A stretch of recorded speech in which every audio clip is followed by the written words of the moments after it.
For this unit, I've chosen readings that explore different aspects of water politics around the world. In his article on the history of water politics in Israel, Theriault argues that water scarcity is a social construct that circulates in the form of environmental narratives.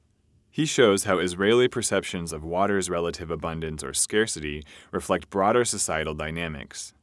Specifically, narratives of water abundance were originally associated with efforts to attract Jewish settlers, while subsequent narratives of water scarcity were associated with efforts to centralize and fortify the Israeli state.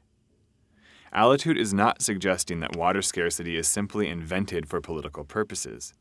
Rather, he's calling our attention to the fact that conditions of scarcity are always embedded in power relations. In other words, before we uncritically accept that water is abundant or scarce in a particular context, we need to consider the social, political, and economic factors that shape access to water. For whom is water scarce, and what determines relative levels of control and access?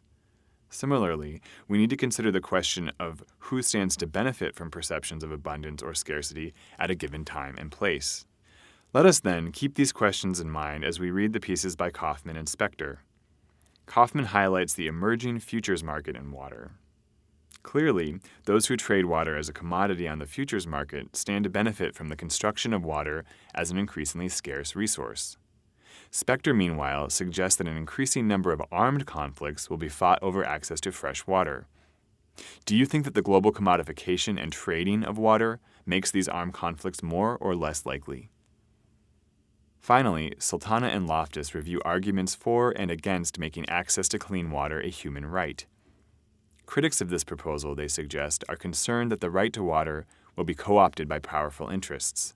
The authors conclude that such concerns are valid, but can be addressed by greater specificity regarding how water is managed and provided. What do you think? Does making water a human right help to address the concerns raised by Kaufman?